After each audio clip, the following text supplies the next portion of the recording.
ছোটদের স্কুল টিফিনের জন্য দারুণ একটা নাস্তা হতে পারে। সকালে জলখাবারে যে কোনো সময় খিদে লাগলে কিন্তু পেট ভরা একটা খাবার আর স্বাস্থ্যকর। অনেক সময় কি হয়, আমরা যখন রুটি বা কিছু বানাতে যাই ঘন্টার পর ঘন্টা সময় লাগে, আবার কালার আসতে চায় না। যারা পারে না তাদের জন্য, আর যারা পারে তো তাদের অবশ্যই এসে যায় কালারটা। তো দেখুন, একদম কোনো রকম প্যারা ছাড়াই কিন্তু এটা ঝটপট বানিয়ে নিতে পারবেন। আর কালারটা দেখেছেন, অসম্ভব মজার।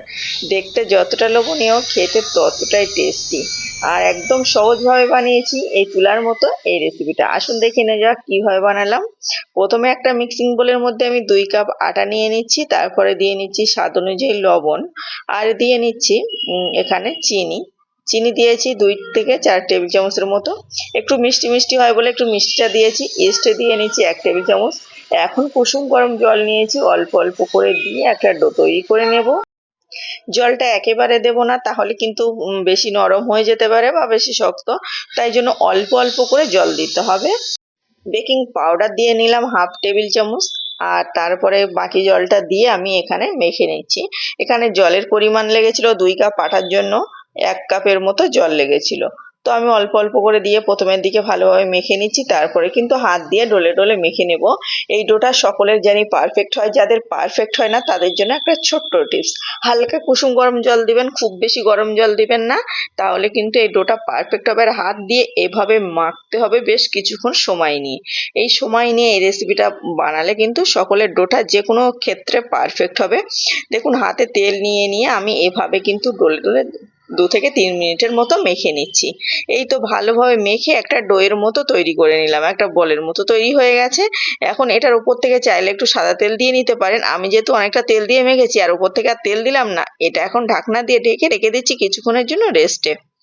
অবশ্যই রেস্টে রাখতে হবে, তবে এটা ভালোভাবে ঢাকনা দিলে কোনো রকম হাওয়া না বার হলে কিন্তু এটা কম সময় ফুলে যাবে।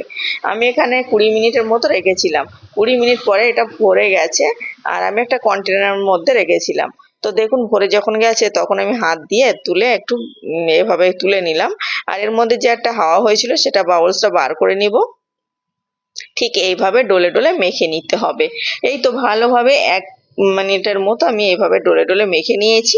এখন পছন্দ অনুযায়ী ছোট ছোট করে লেচি কেটে নেব। এটাতে কিন্তু অনেকগুলো বানানো যাবে।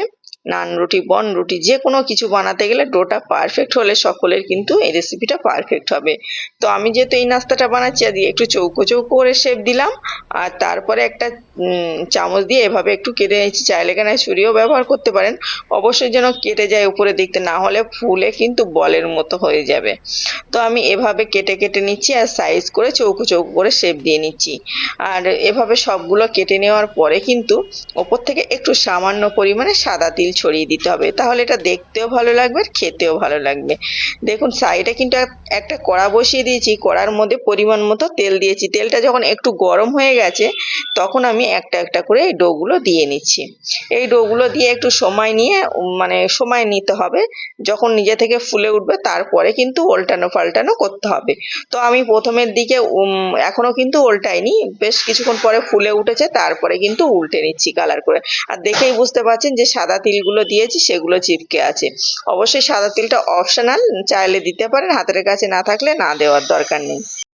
এমন টিফিন রেসিপি দিবেন, ছোটরা কিন্তু ভীষণ মজা করে খাবে। যখনই ওদের খিদে পাবে, বাড়িতে আছে ছোট ছোট খুদেরা, তো তাদেরও দিতে পারেন, কিন্তু ওরা কিন্তু আনন্দ করে খাবে। এর সঙ্গে জাস্ট কিছুই লাগবে না, না সস, না চাটনি, না কোনো তরকারি।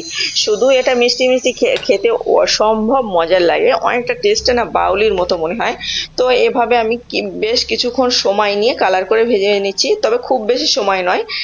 মিডিয়াম টু একদম লোয়ে রেখেছিলাম, না হলে ভিতর থেকে কিন্তু ভালোভাবে সিদ্ধ হবে না। তো দেখুন, সময় নিয়ে 3 থেকে 4 মিনিটের মধ্যে কিন্তু আমার সবগুলো ভাজা হয়ে গেছে। একটা একটা করে দিয়ে ভেজে নিয়েছি, যেহেতু তিনটে তিনটে করে, ওই জন্য এতটা সময় লেগেছে। মানে এক ব্যাচ ভাজতে 2 মিনিটের মতো সময় লাগবে। তো একদম ভালোভাবে ভেজে কালার করে নিজের পছন্দ অনুযায়ী লাল লাল করে আমি তুলে নিচ্ছি। প্লিজ আপনারাও সেম ভাবে ছোটদের স্কুল টিফিনে দিতে পারেন। আবার সন্ধ্যাবেলা খিদে পেয়েছে, এমন বায়না করছে ছোটরা, তো এই রেসিপিগুলো বানিয়ে নিতে পারেন। দারুণ হয়েছে কিন্তু। আমি সবগুলো ভেজে তুলে নিচ্ছি, তবে প্রথম প্রথম কিছুটা ভেজে আমি আপনাদের দেখিয়ে নিই, তারপরে বাকিগুলো পরে ভেজে নেব। অসম্ভব মজার লাগে, দুধ চায়ের সঙ্গে খেতেও এত অসম্ভব মজার লেগেছিল, কিভাবে বলবো। প্লিজ আপনারা না ট্রাই করলে বুঝতেই পারবেন না, অবশ্যই ট্রাই করবেন। ভিতর থেকে দেখুন কতটা পারফেক্ট হয়েছে, একদম তুলার মতো নরম আর সফট। এতক্ষণ আমার সাথে থাকার জন্য সকলকে আমি ধন্যবাদ জানাচ্ছি। প্লিজ সকলে ভালো থাকবেন, সুস্থ থাকবেন। আবারও দেখা হচ্ছে নতুন কোনো সহজ রেসিপিতে। আর প্লিজ আমার চ্যানেলটাকে সাবস্ক্রাইব করে পাশের অল অপশনটা ক্লিক করে রাখবেন, তাহলে সবার আগে এমন সহজ রেসিপির নোটিফিকেশন আপনার কাছে পৌঁছে যাবে। সেটা কিন্তু যখন ইচ্ছা দেখে নিতে পারেন। আর আপনারা কিন্তু ট্রাই করে আমাকে বলতে ভুলবেন না যে আজকের রেসিপি কেমন হয়েছে।